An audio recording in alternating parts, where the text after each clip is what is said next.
Hello everyone, welcome in Educare Hub. Today we will discuss about phylum Porifera. आज हम लोग संघ Porifera के बारे में पढ़ेंगे।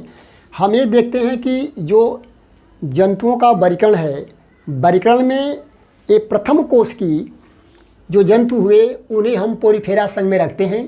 फाइलम पोरीफेरा, पोरीफेरा एक ग्रीक वर्ड है, एक यूनानी शब्द है और यह दो शब्दों से मिलकर बना होता है। मीन्स पोरस धन फेरी। पोरस का अर्थ होता है पोर अर्थात छिद्र, और फेरी का अर्थ होता है बियर अर्थात धारण करने वाला।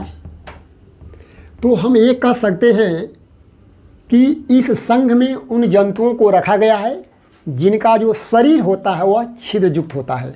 अर्थात Porifera words made up of two Greek words, porus plus फेरी।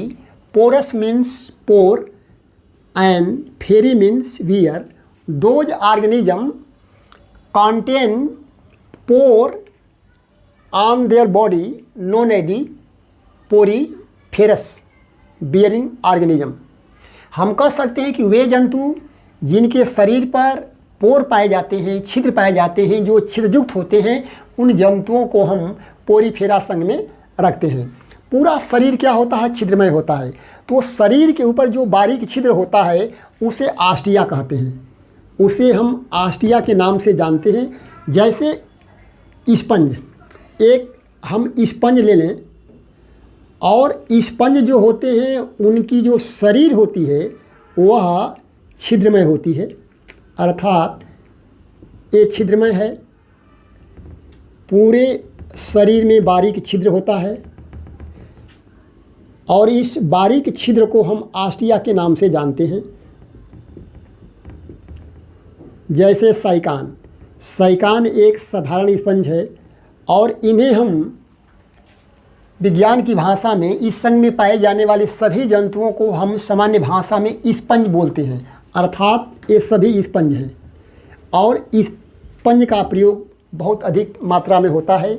जैसे हम सोफ़ा सेट, साइकिल का जो कवर होता है, कवर के अंदर जो उसका स्पंज होता है, जो गद्दी होती है, यह क्या होता है? स्पंज होता है।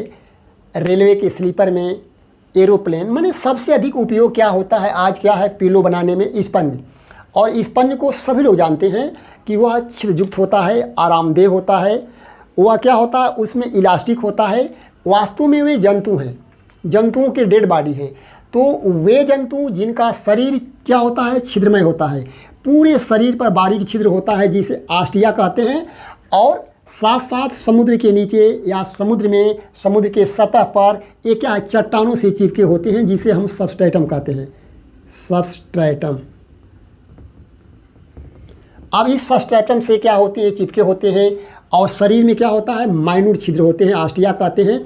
इसके अंदर एक गुहा होती है। स्पंज के शरीर के अंदर जो गुहा होती है उसे हम स्पंजोसील कहते हैं, स्पंजोसील के नाम से जानते हैं। यह स्पंजोसील है। और ये जानते हैं कि सबसे बाहर जो होता है ऊपर की ओर क्या होता है? एक बारीक छिद्र होता है जिसे हम आस्कुलम कहते हैं, आस्कुलम। और इसी आस्कुलम से जो समुद्र का जो जल होता है, अर्थात जो समुद्र का जल होता है वह पहले आस्टिया से प्रवेश करता है स्पंजोसील में और आस्कुलम से बाहर निकलता है। तो ये कहा जा सकता है कि जो सी वाटर होता है वह आस्टिया से स्पंजोसील में प्रवेश करता है और इसके साथ साथ क्या होता है? वह बाहर की ओर आस्कुलम से निकलता है।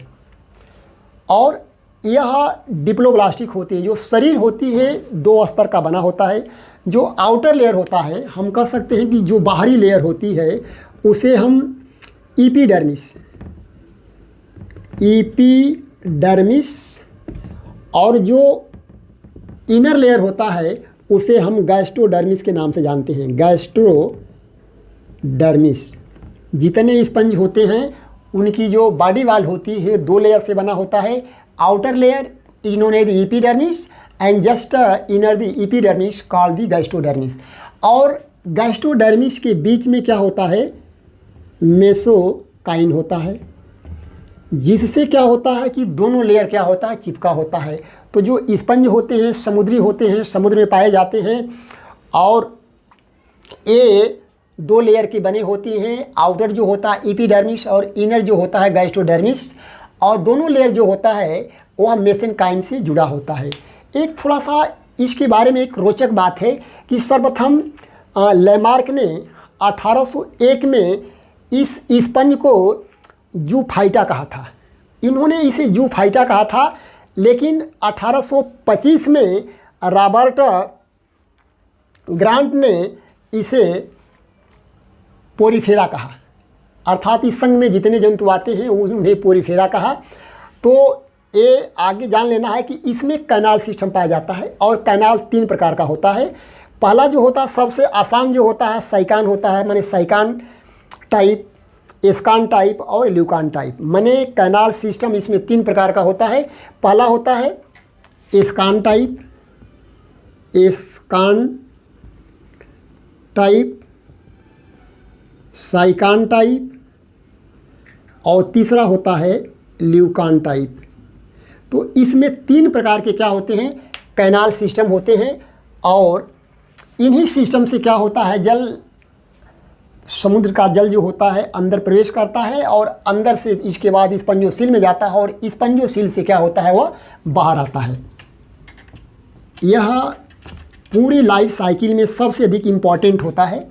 इसके बाद हम ये देखते हैं कि जो बाह्य लेयर होता है, बाह्य लेयर पर पिनेकोडर्म होते हैं, पिनेकोडर्म की कोशिकाएं पाई जाती हैं, और जो इंडोडर्मिस होती है जिसको गैस्ट्रोडर्मिस कहते हैं उसको आर्कियोसाइट कहते हैं। एक इसमें सेल होती है आर्कियोसाइट्स, और आर्कियोसाइट से इस स्पंज की पूरी लाइफ क्या होती है, संपन्न होती है। इसके साथ साथ इसमें जो डाइजेशन होता है वह इंट्रासेलुलर होता है।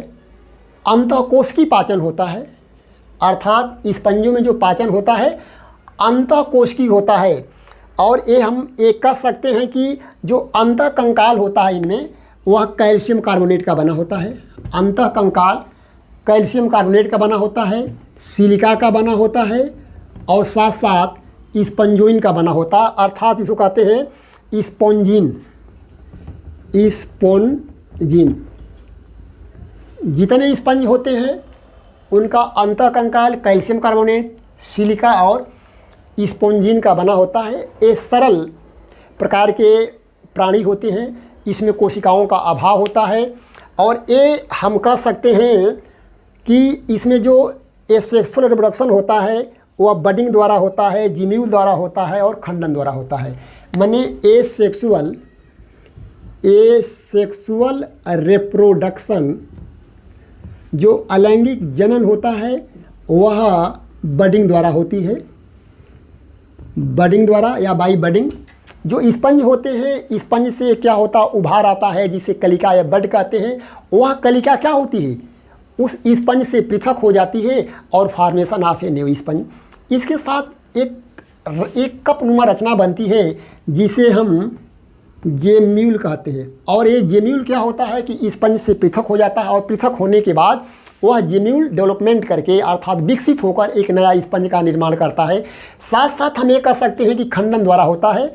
यदि इस स्पंज को हम छोटे छोटे महीन बारीक खंडों में तोड़ देते हैं और समुद्र में फेंक देते हैं, और ये जो स्मॉल पीसेस होते हैं वह चट्टानों पर चिपक जाते हैं और डेवलपमेंट करके वृद्धि करके ये नया स्पंज का निर्माण करते हैं। और ये बाइसेक्सुअल होते हैं, इसमें मेल और फीमेल जो होते हैं एक ही पर होते हैं, और स्पेशली कोई मेल और फीमेल सेक्स ऑर्गन्स नहीं बनते हैं। लेकिन जब मेच्योरिटी होती है तो उसमें मेल और फीमेल गैमेट बनती है। और साथ साथ ये कह सकते हैं कि इसमें रीजनरेशन की क्षमता बहुत अधिक होती है, पुनरुद्धान की क्षमता सबसे क्या होती है, अधिक होती है। अर्थात स्पंज को हम कितना हूँ टुकड़ा में काट देते हैं तो प्रत्येक टुकड़े से, प्रत्येक सेगमेंट से एक नए स्पंज का क्या होता है, ये निर्माण का होता है। और एक होता है कैलाइना। कैलाइना कैलाइना जो होता है, कैलाइना को जलपरी का दस्ताना कहते हैं। इसमें साइकान आता है, ल्यूकान आता है, ल्यूकोसोलोनिया आता है। इस प्रकार यह स्पंज है और ये मोस्टली समुद्र में पाए जाते हैं। धन्यवाद।